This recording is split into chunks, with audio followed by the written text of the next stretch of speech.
If your EA looks brilliant in a backtest, but falls apart the moment it sees new market conditions, you do not have a robust strategy. You have an overfitted one, and that is exactly why walk-forward optimization matters.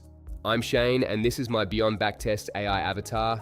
In the last video, I broke down the acceptance criteria I use in EA Studio to filter out obvious junk EAs early. In this video, we move to the next stage in the workflow, Walk-Forward Optimization, or WFO.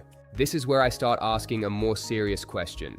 Can this EA survive unseen data, or was it just built to impress me on the past?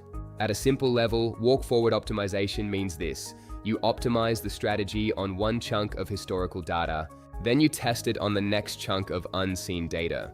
Then you move the window forward and repeat the process across the history. So instead of one giant backtest over everything, you're forcing the EA to keep proving itself in fresh market conditions. That matters because a normal backtest can be deceptive. A strategy can look fantastic when it has effectively been tailored to one continuous block of history. WFO breaks that comfort. It says, fine, you looked good in training. Now show me what happens when the market changes. This is also why WFO comes after acceptance criteria in my workflow. Acceptance criteria are just the first gate.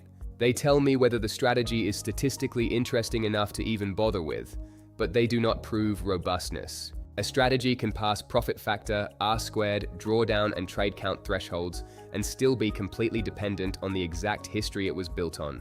That is what WFO is for. Acceptance criteria ask, is this worth looking at? WFO asks, can this survive outside its comfort zone? One of the most important WFO settings in EA Studio is the out-of-sample percentage. This is the chunk of data that is held back from optimization and used as the more realistic test. EA Studio lets you go up to 50% out of sample, and that is what I prefer to use. Yes, it is harsher. Yes, fewer strategies survive, and that is exactly the point. A smaller out-of-sample setting, like 20 or 30%, is easier for an EA to pass, but easier does not mean more robust. When I use 50% OS, half the historical data is effectively exam time. The strategy does not get to optimize on it. It has to deal with it cold. For me, that makes the test much more meaningful. I would rather have fewer survivors that are genuinely stronger than lots of survivors that only passed because the test was too soft. The next piece is segments. In WFO, the history is split into multiple chunks, and each segment becomes its own little test of the EA's behavior over time.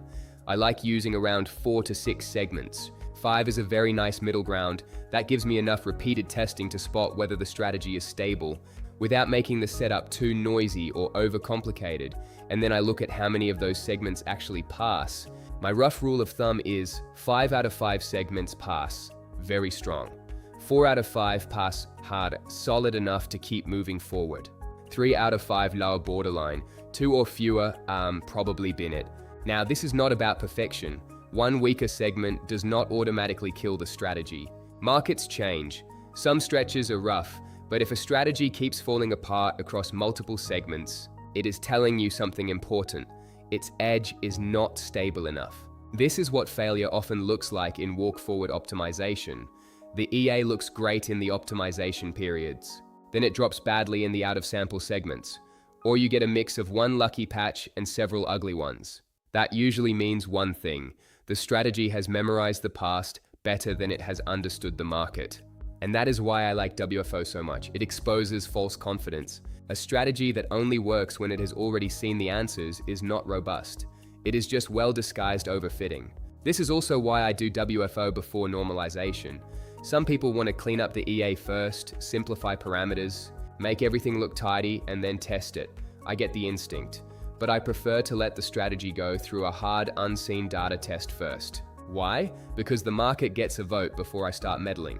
If the EA cannot even survive 50% OOS, there is no point polishing it. WFO tells me whether the structure has something real underneath.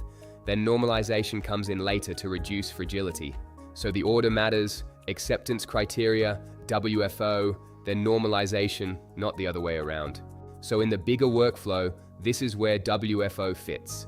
EA Studio generates the candidates. Acceptance criteria kill the obvious junk. WFO tests whether the survivors can handle unseen data.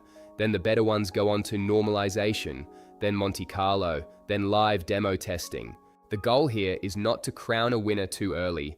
It is to make sure only the stronger, more resilient candidates earn the right to move deeper. If you want the exact workflow written down, including the acceptance criteria and WFO logic, I've put it all into a PDF called the Algo Trader's Blueprint. The link is in the description, and in the next video I'll break down normalization, what it actually means, and why it matters. That's it for this one. Stay beyond backtests, and I'll see you in the next video.